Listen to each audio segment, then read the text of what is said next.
Am I the a-hole for tossing a Father's Day gift for my ex-child? I, 45 male, have a daughter, Cassie, 19 female, with my ex-wife, Mary, 47 female, who cheated and left me for another man. When she showed up to the divorce hearing fully pregnant, I knew that there was no going back.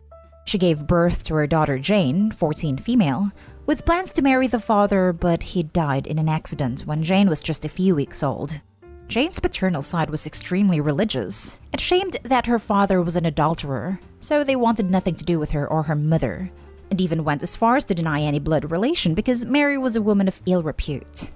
Mary doesn't have any brothers and no father, so Jane grew up without ever really having a father figure. It was never explicitly stated, but Mary was hoping that I'd be in Jane's life, but blocked at every turn. She doesn't get to betray and discard me and then try to come back when things didn't work out. I've remarried and have my own family, but since Jane is Cassie's sister, I still make the effort to be nice. I don't take Jane with me in family trips, but I let her come to the house when Cassie has special events there. I only started becoming more distant towards Jane when she tried calling me dad a few times and Mary wouldn't intervene. Once Mary got a boyfriend, I was relieved to be left alone and aggravated when things didn't work out between them because Jane started trying to start a father-daughter relationship with me again. This past Father's Day, my family surprised me with a special lunch and Jane managed to slide her way in there. I would prefer she leave, but I didn't want to make another awkward situation for Cassie and didn't raise a fuzz. When it came time to cards and gifts, Jane gave me a present and quick speech about how great of a dad I've been and shown her what it means to be a good parent. It was a touching speech, but I wasn't particularly moved by it. Because I felt put on the spot, I accepted the gift and let Jane give me a hug. Then, when the day was over and everyone was gone, I tossed it in a Goodwill box we have in the basement. My wife thinks that I should keep it even if I don't like it, but I don't want to send a message that there's hope for Jane that I'll be the father she's always wanted. Am I the a-hole? Edited to add. Again, because I keep seeing this in the comments. 1. I've told Jane not to call me dad, or think that just because I do things with Cassie that I'll do them for her. 2. I've talked to Mary about this more than once, but she's of no help. 3. I don't blame Jane for what her mom did, but I don't understand why I need to be a father figure in her life to prove it. 4. I don't even want to be a paternal figure for her because that would require a certain amount of time and labor that I'd rather give to my own children. 5. Mary and I weren't intimate for months during Jane's conception and there was a DNA test. There's no chance that Jane is mine. 6. Yes, I've only ever talked to Jane about this once. How many times do I need to tell her to make it clear? 7. I didn't even like the gift that she got me. Now for the top comments. This might be one of the saddest AITA I've ever read. I completely understand where you are coming from, but honestly, I feel like without you, that kid is going to end up in a real tough spot in life. I'm not qualified in any way to say who's an a-hole in this story, except your ex-wife. From my perspective, I would always try to help out a fatherless kid. This is really tough. Good luck to all of you. Every bit of this points to not an a-hole, but she's a kid. She's not asking for money. She's just asking for someone to take an interest in her. I get you're in no way obligated to Jane, but is being a good, safe adult in her life such a horrific burden that is a hard no? It might be. I don't know. But it certainly seems like she could use someone to care a little. Not an a-hole, but please, as an adult who used to be in Jane's position, just ask her one more time to stop calling you dad and advise your biological daughter to hang out with her in places where you are not going to be present. As time goes on, stop inviting her to gatherings altogether. It might hurt her, but this is the safest way to let her go, without causing serious amounts of negativity. When she gets older, she will most likely understand the reasons behind your distant behavior. Good luck, Opie. Not an a-hole. You shouldn't have to play house/dad for someone who left you for someone else. While it is sad what happened to Jane's dad, that doesn't mean you have to step up. You have your own life and children, and have made it clear that the relationship with Jane is solely for your daughter's sake. You did good by accepting the gift and thanking her in the moment. You have no obligation to keep said gift after. Agreed. While I feel sorry for the girl, what else is a person to do? That's not his kid, and Opie's doing a lot to not upset her or his daughter, but there should be a strong boundary set. Not everything in life is fair, and set out for us, we have to deal with the cards that we're given. It's not fair, but life isn't fair. This should have been nipped in the bud when she was a child, but I'm guessing this is all on her mother. Shaking my damn head. Not the a-hole. Now for the next story. Am I the a-hole for kicking out someone out of my birthday party for bringing an unwanted gift? So here's the backstory. Me, 30 female, and my ex, 32 male, Tony, broke up 8 months ago. The reason for this breakup was that I was fairly certain he was cheating on me with one of his friends, Tammy. He denied it, but honestly, even if he wasn't actively cheating, he was not invested in the relationship anymore because it was obvious he had fallen for her. Lo and behold, after our breakup, I moved out, and he almost immediately got together with Tammy. Now, I'm trying to be the bigger person and move the hell on with my life, but for some reason, both of them won't really let me do that. Tammy sends me memes, invites me to things, and when I tell her no or ignore her messages, my ex decides it's his turn to tell me I'm being mean to Tammy for no reason. To be clear, I'm not asking if I'm the a-hole compared to Tony and Tammy, because I know I'm not. They're being absolutely ridiculous. My question is, this last weekend was my 30th birthday party, aka a get-together at a bar with some friends of mine. The grapevine does its magic, and somehow Tammy finds out it's happening and asks if she can come. No, you cannot. Cute Tony poo-pooing me. I finally work up the nerve to block them both on every social media platform I can. I told my guests, hey, if Tony and/or Tammy show up, I'm making them leave. My 5 or 6 friends know them both and know the situation I'm in here. So Tony and Tammy don't show up, but you know what does? A personalized gift from Tammy that a different friend decided to bring on her behalf. Nobody else brought a gift. We were meeting at a bar. This friend, let's say is Roger, brought the gift in a bag and told me to extend the olive branch. To which I said, no effing way. Threw the gift in a trash can and told him that he can go home.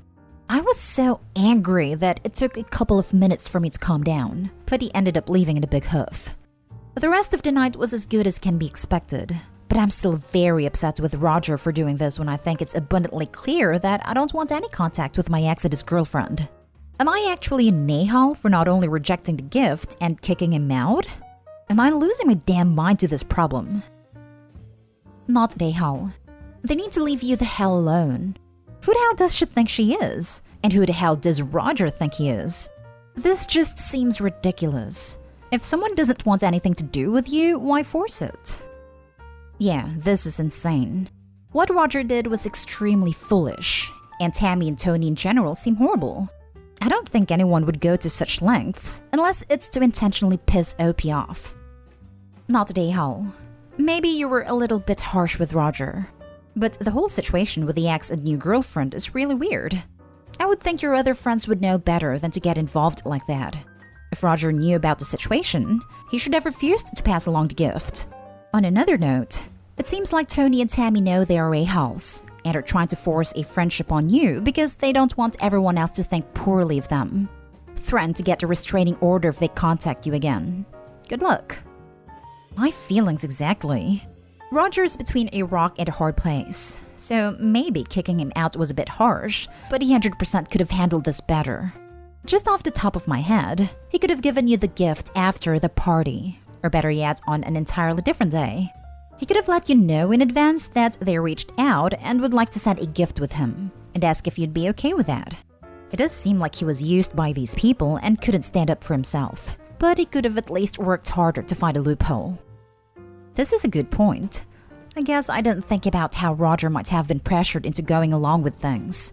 He's not a bad guy, but he can kind of get swept in the why can't we all get along thing. So I can see how it'd be easy to convince. Oh, we just want to mend fences with OP. Please give this to her so we can all be buddies. In hindsight, I'm definitely planning on talking to Roger and explaining why this hurts my feelings so much. Hopefully he understands. Next story. Am I the a-hole for telling my mom to stop treating my brother like a kid? I, 21 female, recently had a big fight with my mom. My brother, 17 male, has always been my mother's favorite. And no, I'm not just saying this, but she tells this to everyone around her. So since we were kids, he has been cuddled his whole life. He checks his computer, his phone, barges into his room without knocking, even tries to hand feed him at this age. Anyway, he is a teen, and now absolutely hates that he doesn't get his privacy/independence. Anyway, It's COVID and he had this date with a girl. In my place, COVID is handled good, so we can go to cafes if we follow the rules. My brother even told my mom about the date, and guess who followed him all the way? My mom. She sat in a booth nearby pretending to hide, and then my brother said he went to the bathroom and his date followed him. He said that he did it because he saw our mom there, and just wanted to kiss his date away from our mom's prying eyes. Anyway, they were therein for like 5 minutes when my mom barged in, physically separated them and yelled at the girl for ruining her baby, and that she was a bad influence. It got worse up to the point the girl called our family a bunch of creeps and left. My mom didn't stop. She was like, "Baby, did she hurt you? Are you okay?" And my brother, who never cried in public as a teen, called me crying to come pick him up because he was that embarrassed. I went and my mom wouldn't let him come with me because she said only she can calm her baby. That's when I told her he is calm and just freaking mad at her because she is treating her like he is 10, and that's embarrassing him. All this happened at the parking outside a cafe where my mom dragged my brother and his date out. And after I took my brother to my apartment, we talked and he doesn't even want to go back home because of many other incidents too. My mom is calling and texting saying I had no right to act like an a-hole and embarrass her in public. And even my dad says my way of handling the situation is completely wrong. I still refused to apologize, so does that make me an a-hole? Now for the top comments. Not an a-hole. Sounds like he is done with how she is, and is trying to cut the apron strings. Yes, he loves her, but says that being home is suffocating. I keep telling mom that at this rate, he won't even contact her as an adult in future. That is very true. Her is mothering him to the point of treating him like a baby, and if it continues even after he moves, then he might go no contact. Not a hole. What your mom is doing is creepy and inappropriate and is going to ruin his life. I'm not being dramatic. Someone needs to help your brother set some boundaries with your emotionally incestuous mother now, and it seems like you're up to the task. Not a hole. One of the roles of an older sibling is to protect the younger one. Sometimes you have to protect them from your parents. You can suggest if he wants to go out again, you'll be the chaperone. You can tell your parents you two are hanging out. Technically true, and just make sure you're not being followed. This should give him cover until he turns 18. He won't like it, but who's the better tag-along? You or mom? Unfortunately, you will have to return him to your parents. Yeah, they're playing this card. He is 17, so he has to go back home, but he is going to be 18 in 5 months. Last story is titled, Am I the a-hole for favoring one of my twin nephews over the other, despite both twins telling me to stop? My sister, 36, has 4 teenage kids, all boys. The youngest 2 are a pair of fraternal twins, Alex and Brian, now 14. My sister has been regularly sending the twins over to my place whenever she needed a break since I moved near her 2 years ago. I, 26 female, do not have kids myself, but I love having them over. I'm particularly fond of them as I grew up babysitting the 4 boys for loads of spare cash. The only issue is that Alex is clearly my sister's favorite child, and everyone is aware of this. To be fair, he is the stereotypical good kid. Extremely smart, good-looking, well-spoken, and charismatic. Everyone loves him. Brian is more quiet, meek, less blessed in the looks department, but not a bad kid at all. But I seriously think there's a cruel streak in Alex. I caught Alex daring Brian to drink pee when they were 9. In quotes, because Brian confessed that Alex threatened to cut him out of their friends group if he didn't do it. I've personally heard Alex's horrible comments about Brian's weight, looks, intelligence, etc. when he thinks I can't hear them. Brian has also shared that Alex has been vandalizing his belongings, spreading horrible rumors at school. My sister absolutely refuses to punish Alex, or send him to any sort of therapist/professional who can help. She says it's just boys being boys, and it is not my place to override her parenting decisions. So I've been trying to balance out the favoritism while they're at my house. I usually ask Brian for his preferences in minor things, like picking out the dinner that I cook for them, the movies that we watch together. If Alex makes snide remarks, I shut it down immediately. But the more I speak up for Brian, the angrier Alex gets. It has gotten to the point where Brian just defers to Alex's preferences and is asking me to get off this so that Alex doesn't take it out on him when they get home. I get where Brian is coming from, but I can't just let this go.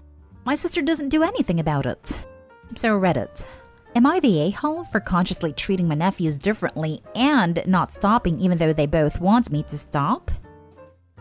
Your sister allowing Alex to treat Brian like this hurts both kids. It seems like none of Alex's actions ever have consequences. That doesn't bode well for adults. Your sister won't be able to boys will be boys away if/when he gets arrested. All that being said, it seems like at the end of the day, you are currently making Brian's life harder. He has asked you to stop. You should stop. Try to find other ways to help him. Definitely don't give up. But what you're doing right now isn't helping. Your heart is in the right place, so not the a-hole if you respect Brian's wishes here. But you'd be the a-hole if you don't stop. As of right now, it's everyone sucks here except for Brian since you haven't stopped. Just because Opie's heart is in the right place doesn't mean they are handling the situation the right way. The way you need to address favoritism isn't with more favoritism, it's to stop it at its source. Opie needs to start documenting all of Alex's anger issues and tormenting, and present them to her sister as a wake-up call. And if she still won't do anything about it, talk to authorities or people at Alex's school that will. By trying to fight favoritism with favoritism, Opie is only giving Alex more ammunition to use against Brian when the two of them aren't at Opie's house. Everyone sucks here, except Brian. Everyone sucks here except Brian. Your sister should be managing her children better. But she has 4 teenage boys. As someone who raised only 2 boys, I can feel her pain from here. Still, she wouldn't allow one child to torment another. Alex is a bully. He may grow out of it, he may not. But he's also only a kid and should have clear boundaries with proper consequences. And finally, you're the a-hole for continuing getting Brian tormented. And possibly worse now that you're showing him favoritism. You know this is causing problems for him. Brian has asked you to stop. That's as close as he'll ever get to reporting his brother. If you really want to show Brian that you care, stop trying to show Alex that you prefer his brother. If you insist on doing nice things for Brian, do it in private. Ask him what some of his favorite things are while Alex isn't around. Then buy it before they show up and announce how much you enjoy it and want to share with both of them. Yes, it's manipulative and deceitful, but when dealing with someone like Alex, that's the only option you have.